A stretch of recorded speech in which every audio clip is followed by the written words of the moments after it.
Witch, Wizard, Winter. Once upon a time, a little girl named Silva sat by her window and wished for snow. It was the depths of winter, that dark time between Christmas and spring when the snow usually fell wet and heavy and perfect for snowmen and snowball fights and sledding. Usually fell is the important part there, because so far, wish as she might, the little girl hadn't seen more than a faint flurry of flakes. "Come on, Father Frost," she whispered. According to legend, Father Frost was an ancient wizard who lived on a nearby mountain. He had power over the storm clouds and the snow, and it was he who ushered in winter, and then, a few months later, when spring took over, ushered it out again. At least, that's how it was supposed to work. Silva's little village in the shadow of Father Frost's mountain was supposed to get plenty of snow, piles of it even. It usually fell in fat, wind-driven flakes and formed big, fluffy, white miniature mountains all over the village square. All the villagers would gather there and sled and wrestle and drink hot chocolate with big, ghostly plumes of steam. Silva liked hers with extra chocolate and marshmallows floating on top. Ooh, she could almost taste it, could almost feel it warming up her little toes. "Silva?" called Grandpa Nicola from his chair by the fire. "Come now, it's time for bed." Silva sighed and padded off to brush her teeth and put on her pajamas. Maybe it would snow tomorrow. There was always a chance. She woke the next morning to her grandpa calling her from the kitchen. "Silva, come see. It's wonderful." "Is it snow?" she said, whipping off her blanket and stumbling from her bedroom, still wiping the sleep from her eyes with a tiny fist. "You tell me." Silva ran to the window and gasped. There was snow. Not just a little either, but mounds of it, piles of it, great heaping, leaping mountains of it. "Finally!" she said. "Thanks, Father Frost. Grandpa, can I go out and play?" He smiled at her and held out her hat and gloves. She squealed in delight, hurriedly pulling on her snow clothes. She spent the day making snowmen in the village square and waging a snowball war with other kids, and finally ended her day with a steaming mug of hot chocolate. The snow kept falling all day, the pristine white mountains covering everything in a clean, glistening sheet. It was perfect, and she couldn't wait to do it again the next day. When she woke up that morning, she hurried into the kitchen and found her grandpa by the front door, shoveling away. She walked up, curious. "Shoveling again?" she asked. Grandpa grunted, straightening up and holding his lower back with a wince. "Snow just keeps on coming. See for yourself." Silva looked out the door and gasped. The snow was falling heavier than ever. Already it was halfway up the door. In some wind-driven piles, it was nearly as high as the village roofs. "Wow," she said. "Wow, nothing," Grandpa said, probably grumpy from all the shoveling. "We went from no snow to too much snow. If this doesn't let off soon, we'll be tunneling to the market." Silva laughed and got her snow gear on again. She made for the village square, but no one had shoveled it out, and it was nearly impossible to walk through. Thankfully, Silva was small and light enough that she could walk on top of the snow. She waved at the adults that pushed through the heavy piles, and they waved back at her half-heartedly with exhausted arms. When she went to bed that night, the snow was still falling. The next morning, she woke up to a cold house. She peeked out from under her covers and watched her breath twist into smoke in the freezing air. She noticed that not only did she have on her blanket, she had Grandpa Nicola's as well. That was sweet of him, but he must be awfully cold.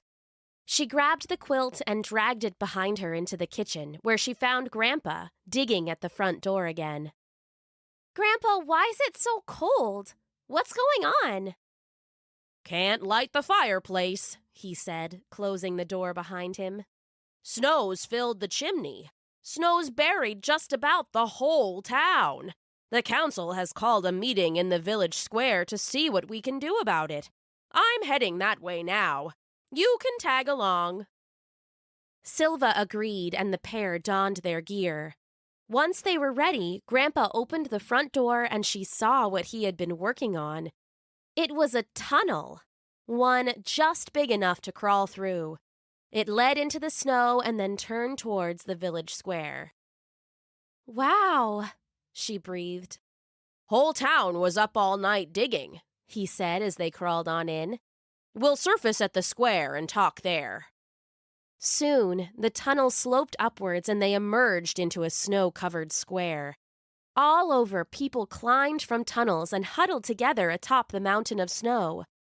The adults sunk in, but Silva was still able to walk on the top. They started talking the way grown-ups do when they talk about serious business. Silva knew that sort of whispered yell meant that it was both important and also dangerous. It went on for an hour, while all around them the sky was dark with clouds and the snows grew deeper. Finally, Grandpa Nicola shouted out, "Enough! I will go!" This got Silva's attention. She walked over and laid her head on his shoulder, only possible because he was sunk into the snow. "Where will you go, Grandpa?" she asked nervously. She'd lost her parents when she was young, and her grandpa had raised her from a toddler. She loved him fiercely. "The sky has been dark for too long, and the snow falls endlessly," he said then, his face serious. "What's more, the winter witch has been spotted nearby on the mountain. We fear that she has enchanted Father Frost, and he can no longer control the snow. Someone must tunnel up the mountain and wake him, and I have volunteered." Father Frost, thought Silva. So he was more than just a legend. But up the mountain. She remembered how tired her grandpa had looked that morning just shoveling his one short tunnel. How would he be able to tunnel all the way up the mountain before the village was buried? How would anyone? Silva thought about it long and hard while the adults planned Grandpa's trip. And then she interrupted. "I'm going to go find Father Frost," she said. "It has to be me." The villagers all told her no, that she was too young and too small, that the tunneling would be too much for her little arms. "No, child," Grandpa said. "I'm afraid it has to be me." "Look," she said, walking into the middle of the circle. "I'm light enough that I don't have to tunnel. I can walk right up the mountain. I've done it before." "In the summer we have," Grandpa said. "Right, but you'd have to tunnel and I can just walk. I can climb it in a day and it would take you weeks." The villagers looked at one another and at Grandpa most of all. He heaved a big sigh and Silva knew she had won. "You can go," he said. "I don't want to send you, but you're right. You're our only hope for getting there before we're buried for good." The villagers all went home and came back with their warmest clothes and furs. They piled them on Silva until she looked like a lumbering baby bear as much as she did a girl. On and on they came until Silva had to actually shake some off because she was sweating underneath all the layers. Finally, when she was ready to leave, her grandpa hugged her. As he did, he slid a necklace over her head. "What's this?" she asked. Grandpa Nicola held up a slim silver tube that hung on the necklace's end. "This is the winter whistle," he said. "Father Frost left it with us in case of emergency. I tried blowing it yesterday morning, but I don't think he heard. When you get close enough, you blow it as loud as you can, okay?" "I will, Grandpa," she said. "Good girl," he replied, ruffling her hair. Now you better get going if you want to make it to Father Frost by dark." Silva nodded and started down the path that led up the mountain. The villagers watched her go from their snowdrifts and tunnels. Soon the village was gone completely, and there was nothing but towering snowdrifts and the twinkling silence of deep winter. The path grew steeper as she went. It was fortunate she was able to walk on top because the higher she went, the more ice there was mixed in with the snow. Tunneling never would have worked. "It's up to me," she said to herself. "I won't let Grandpa down." She made good time up the mountain, and soon she attracted some unwanted attention. Near the mountain's peak, hidden in the log cabin of Father Frost, the Winter Witch sat brooding. She stared into an orb of solid ice, and within its frozen depths, she saw Silva making her climb. The witch had worked hard to find and enchant Father Frost. Even now he was beside her in his chair, snoring peacefully. He loved snow as much as she did, but he didn't have the courage to bury the world in it. Fortunately, the witch did. But first, she had to get rid of this girl, this intruder. She began to whisper a spell into her ice orb. It shuddered and hummed and crackled. On the mountainside, Silva felt herself grow suddenly tired. Her feet felt heavy as lead weights in her boots.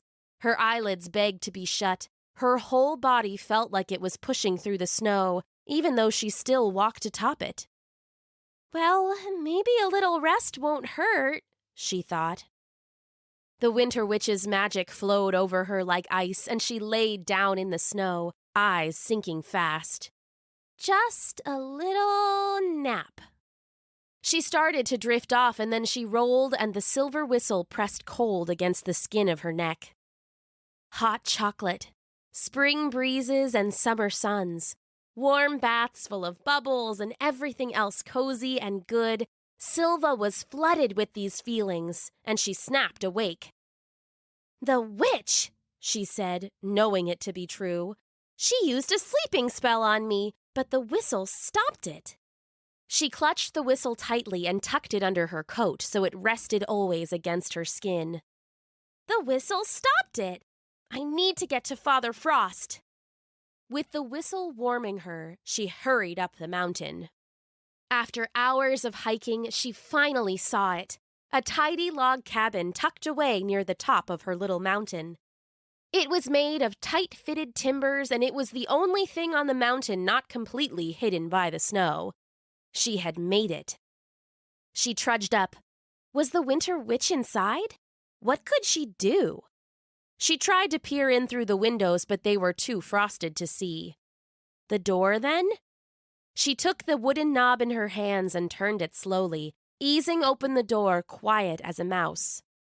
Inside, she saw the witch sitting at a small table and staring into a crystal ball made of ice.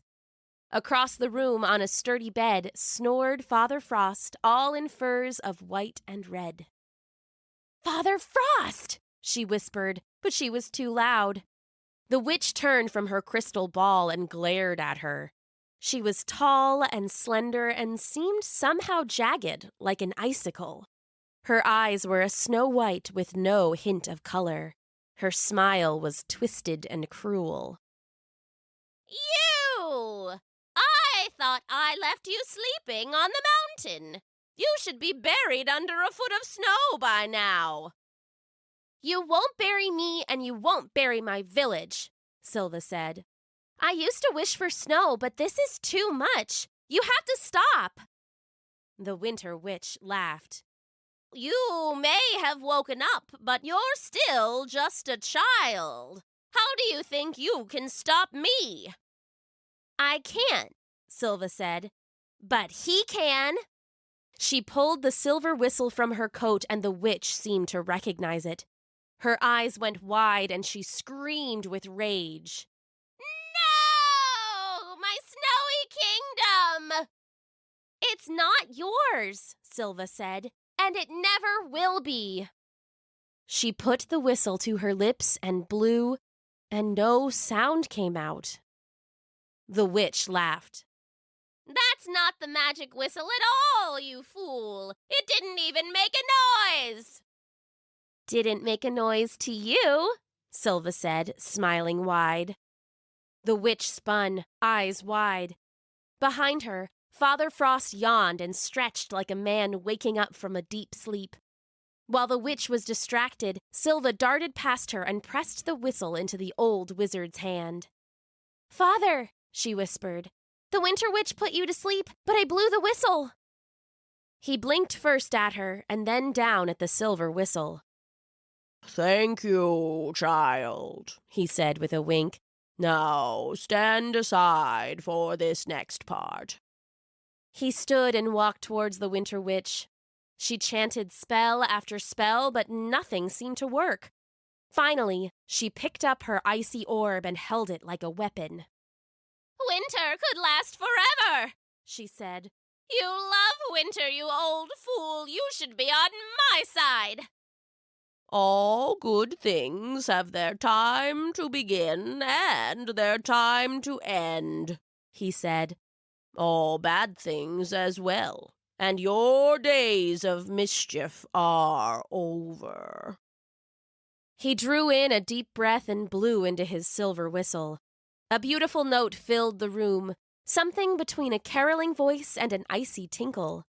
Soon, the log cabin began to shake with the power. "You'll ruin my work," the witch cried. "I will bury them all." Father Frost didn't reply, but kept on blowing his mighty note. The cabin rocked so hard that timbers rained down and a hole opened in the roof over the witch. A second later, the clouds above the mountain parted, and a ray of sunlight streamed down and hit her like a spotlight. Immediately, her skin began to glisten and run like an ice floe. "No! No!" she cried, and then, like a snowflake on a stove, she puffed away in a cloud of steam. Her icy ball fell to the ground and shattered into 1,000 pieces, and those too were burned away by the sun. For a moment, all was silent. Then Father Frost turned to Silva, eyes twinkling. "Should have done that years ago," he said. "You've done well, little one. Take this whistle back to your village with my thanks." He handed the whistle to Silva, who took it with wide eyes. "Now, let's see what we can do about all this snow. But first—" He looked around the cabin and finally seemed to find what he was looking for. An old sled made all of wood. It hung crookedly, the trembling house having knocked it from its hooks. Father Frost took the sled and brought it outside, setting it in the snow in front of his cabin. Silva followed behind, curious. "Sit, child," he said. "This sled will take you home." "Thank you," Silva said, happily settling onto the sled. "Do you think you could do me one favor?" "For my hero? Anything." "Maybe leave, just a little snow? Enough to play in?" He laughed. "I'll see what I can do." "Oh, and your sled. I won't be able to carry this back up to you. It's too heavy." "Keep it," he said. "It's your reward for waking up an old wizard. Least I can do." Silva started to say thanks again, but Father Frost put his boot to the back of the sled and pushed her off. The sled tipped forward, paused for a long moment, and then rocketed down the mountain. It rode along the top of the snow as Silva herself had.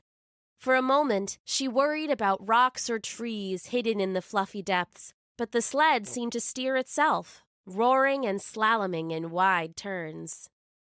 "Whee!"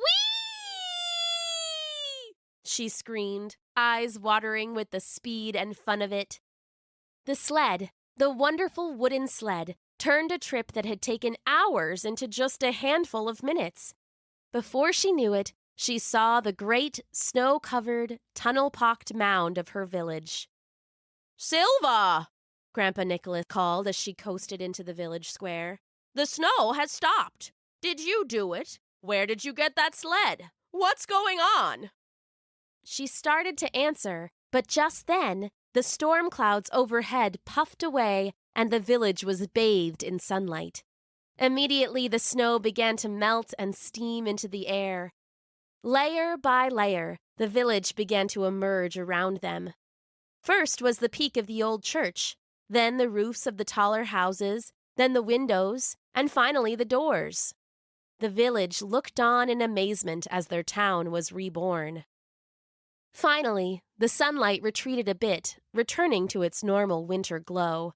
Silva looked at the ground and saw that a half a foot or so of snow remained, just the right amount for playing. "She did it!" someone called. "Silva did it!" The village erupted in cheers, and they had a grand party to celebrate. There were snowball fights and snowmen built, and best of all, hot chocolate with extra chocolate and marshmallows floating on top.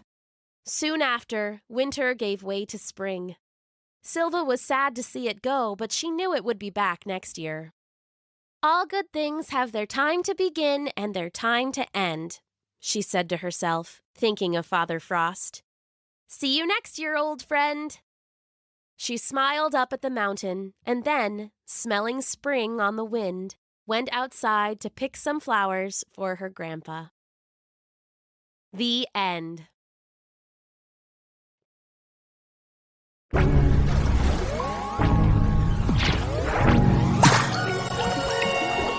Thanks for listening!